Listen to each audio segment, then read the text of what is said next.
Sorry for how long this is. As the title says, my wife's sister made a pass at me at a recent family gathering, and I have no idea what to do. For context, I think my wife, Jenna, is absolutely gorgeous, but she has some really negative body image issues.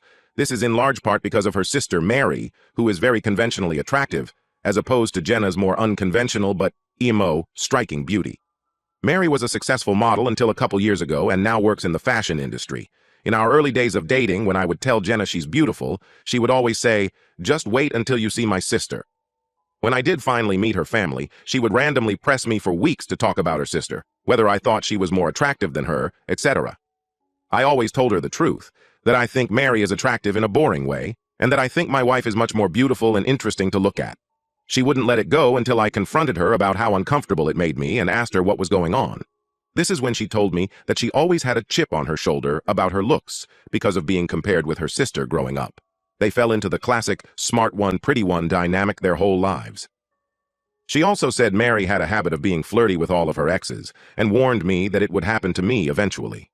She then started sobbing and begging me to not cheat on her with her sister, to which I forcefully said I would never cheat on her with anyone, let alone her sister. I've been crazy about my wife since day one, and there's literally no woman on earth who could come close to her. I honestly didn't believe her about the flirting at first. I assumed it was just an extension of her insecurity. But I was wrong. Whenever we get together with my wife's family, Mary always finds ways to touch me and make little innuendos comments about me or my body. It's super uncomfortable for everyone, especially my wife, and I've called her out on it before. She'll cool it for a while, but eventually start doing it again. It's been 6 years of this, and every time it happens, my wife is upset for days, and I have to do a lot of reassuring. On to the current problem.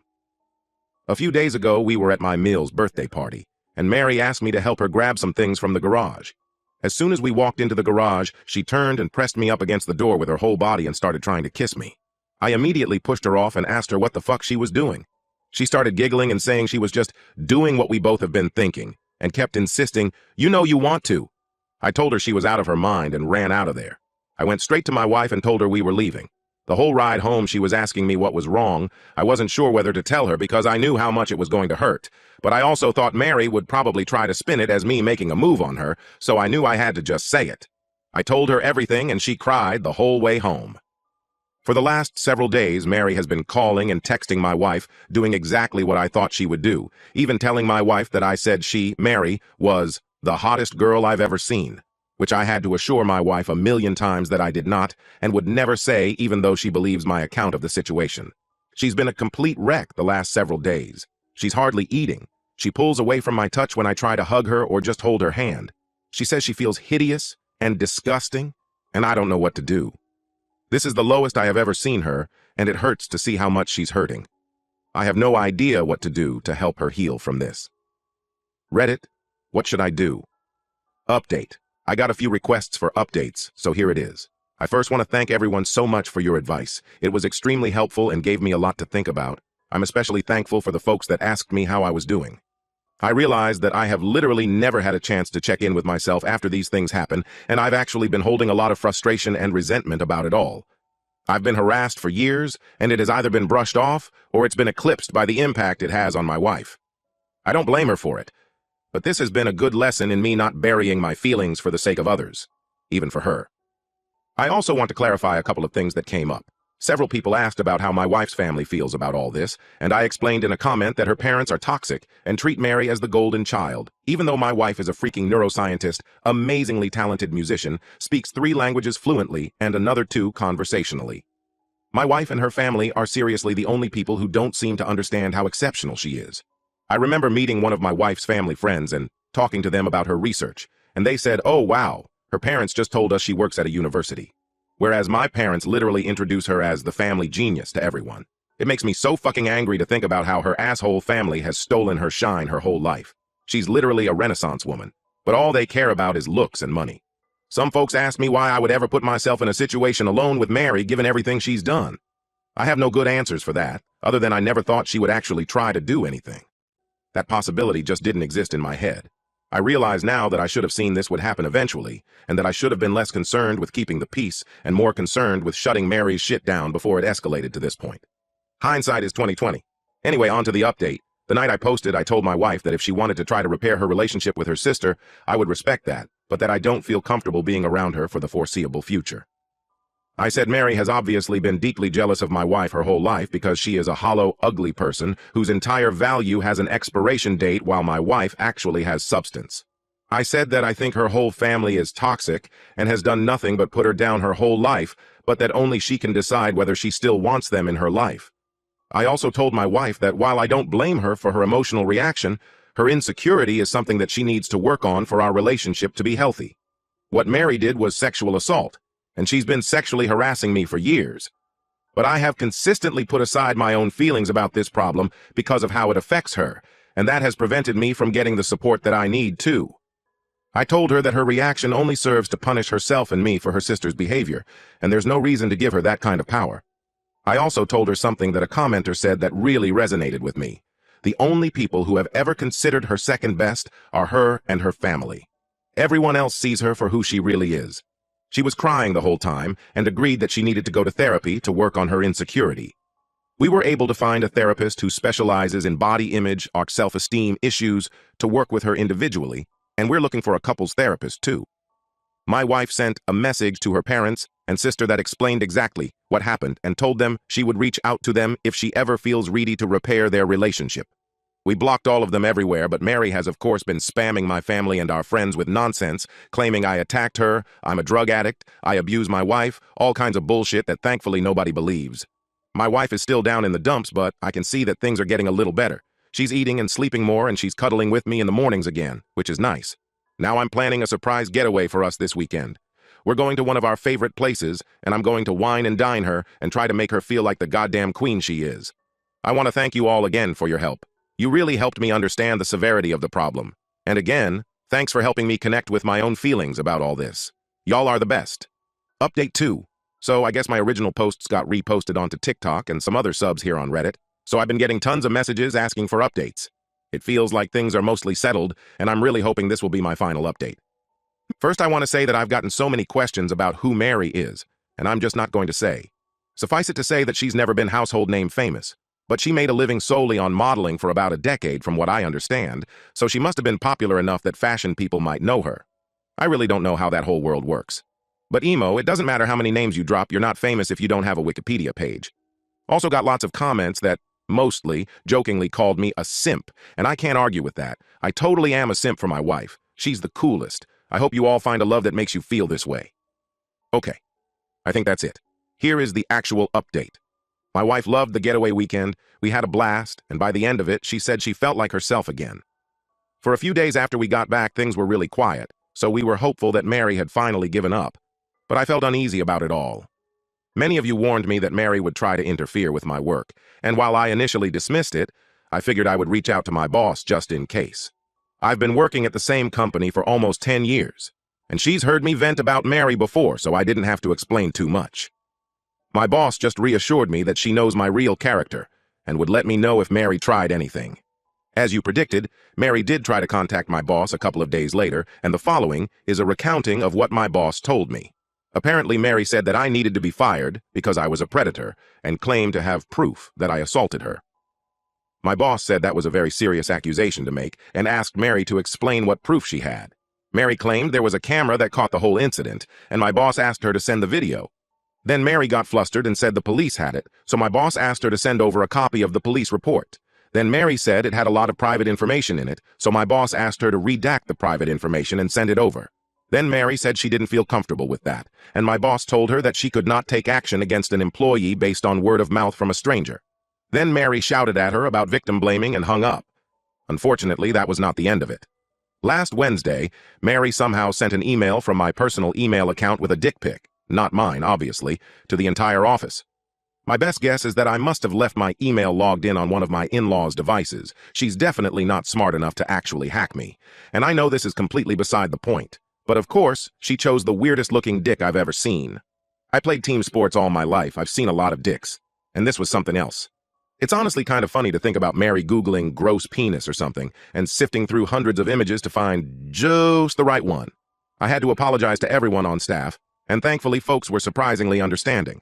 It's actually been kind of a nice bonding experience with my coworkers. I honestly didn't consider myself to be super well liked in the office, but it feels like everyone has been going out of their way to be kind to me, and it means a lot. Anyway, at this point it was clear we had to escalate things legally. I really wanted to avoid it, but she forced my hand. My wife and I have a lawyer friend who helped us draft a cease and desist letter outlining her continued harassment and the material and emotional damage this is causing us. My wife then sent a message to Mary and my in-laws with a copy of the letter and made it very clear that we would pursue criminal and/or civil proceedings if her harassment continued. My wife's mom then called her crying and begged her to just let it go and leave Mary alone. My wife calmly explained that Mary is the only person responsible for this whole situation and that their parents have always enabled her awful behavior. She also said something she later regretted, but I think was pretty badass. Mary is going to stick you two in a nursing home and steal your money the minute she has the chance, and you deserve it. After the way her mom reacted, my wife is firmly settled on cutting off her family completely. This happened on Friday, and on Sunday, Mary's best frenemy, Anne, sent my brother a message on Facebook to say Mary is going to leave us alone and to please not sue her. I told my brother not to respond, then just sat and enjoyed the idea that Mary was out there somewhere freaking out about the potential of having to actually face the consequences of her actions. It must be such a strange feeling for her. Since then, we haven't heard a peep from the grapevine. It feels like things are finally starting to go back to normal. My wife is starting therapy next week and we'll be starting couples therapy in a month or two. She wants to do some work on herself first. She's also taking a short leave from work to rest and recharge. I'm so proud of her for standing up for herself with her family and finally putting her mental health and well-being first. Thanks again for everyone who offered advice. This was a messy situation, but it definitely would have been messier without your help. Till Dr. Mary tried to get me fired, so we sent her a cease and desist. Now Mary's running scared. She and my in-laws are out of our lives, and we're doing much better without them. My wife is prioritizing her wellness, and I am one proud simp. Update 3. I forgot about this account completely until today, and logged in to see so many comments and messages asking for an update. It's honestly touching to see how many people care about this situation and want the best for me and my wife. This will be a brief update. I don't want to make this a regular thing, and the original situation has resolved enough that I am hopeful. This will be the end of the saga. Mary and my in-laws have pretty much left us alone. My meal still tries to contact my wife every now and then, but she's made it clear to her family that if the first words out of their mouths aren't, "I'm sorry," she isn't interested in a conversation. As you can see, the past 6 months have made my wife a badass. She has done some amazing work in therapy and her confidence is growing all the time. It's not just with her family. She's more comfortable asserting herself at work, with strangers, with friends, etc. She's even stopped putting up with some of my shit. To be fair, that shit is stuff like my leaving my socks everywhere around the house. But I'm seriously proud of her for telling me to cut it out. I'm becoming a more responsible and supportive partner because she's able to communicate her needs and expectations without feeling guilty about it. And I'm able to communicate things to her without intense emotions fully eclipsing the conversation. I didn't mention this in my earlier posts, but my wife does struggle with rejection sensitivity even outside of her family. Often, if I brought up something that I felt needed to change, her emotional reaction to feeling like she did something wrong would be really intense, and instead of dealing with the problem, it would become about regulating her emotions. Now, my wife has really good coping tools that allow her to talk about the problem without thinking she is the problem. And the biggest update? She's pregnant. We have a baby girl due in February. I am shitting my pants with excitement. We are going to love her so much and teach her that she is more than her beauty. She's going to have happy parents who love each other and work through issues as a team. The toxic cycle will be broken. Jenna's family doesn't know, and she's not sure when she'll tell them, but if she does, there are going to be strong boundaries in place for how they can be a part of our daughter's life. And it'll start with family therapy. For now, she has one set of grandparents that will go to the end of the earth for her, and that's more than enough. My family has been absolutely incredible in their support, and they're so excited for us. Things are looking better than they ever have. That's all, folks. Thanks again for your support on this wild journey. Update 4. Hello, everyone. I have come here for advice before, and you were all incredibly helpful, and I could really use some support again. You can check my post history for the full story, but TL.dr, last year my wife, Jenna, and I had to make the decision to go no contact with her whole family. Her sister, Mary, 30F, sexually assaulted me, in-laws defended her, and after some legal wrangling, they finally left us alone. The situation wrecked my wife's self-esteem and tested our relationship, but we made it through. Jenna and I had our first daughter in February. She's amazing and we're doing great. We ended up moving away from Jenna's home state, NY, to mine, MA, to be closer to my family, and they've been incredibly helpful with the baby. We have not seen Jenna's family since cutting contact and blocking them everywhere, and we didn't tell them about the baby. Yesterday, we received a letter in the mail from my MIL and FIL. No idea how they got our address. Apparently, my FIL has been diagnosed with late-stage cancer and is being told he could be dead in weeks. In-laws went on about how sorry they were for the way they handled the situation with Mary. They also apologized for the way they've treated my wife her whole life. Again, check post history, but basically, Mary was the golden child and Jenna was an afterthought despite being super accomplished. They ended by saying they recently heard about the baby through the grapevine and want to meet their grandchild. To me, the apology seemed genuine. They went into detail on what they did wrong, apologized and expressed remorse, and explained what they should have done differently. They said they hoped to earn our forgiveness with time and were willing to do family therapy to heal our relationship. Jenna is not having it. She feels like it's too little too late and doesn't want to respond. She also suspects that they're lying about File's cancer and just want to pressure us into reconciliation so they can meet the baby. It seems ludicrous, but I guess I wouldn't put it past them. I want to respect my wife's feelings around this, but I'm worried that if the cancer is real, she may regret not taking this opportunity for reconciliation before he dies. I expressed this to her, but she is adamant, and I haven't broached the topic since. My instinct is to wait a few more days until the shock wears off to talk about it again. I just don't know what the best way to approach it would be. I certainly don't want to force my wife to do anything she doesn't want to do, but I feel like she's not thinking clearly about this right now. It also must be noted that our baby is still struggling with sleep and we're both tired and emotional all the time, so I feel like this might be influencing how she feels about all this. What should I do here? Should I try again or just let it be? Edit. People, stop being mean to me. I too am tired and emotional and my feelings are getting hurt. I am not forcing my wife to do anything. I brought it up one time. I know this is not about me. I don't personally care either way, I just want to support my wife. I intend to tell her I am here to listen, talk about it if she wants to, but I fully support her decisions around this. She has a great therapist she trusts, and I'll be here to support her however I can.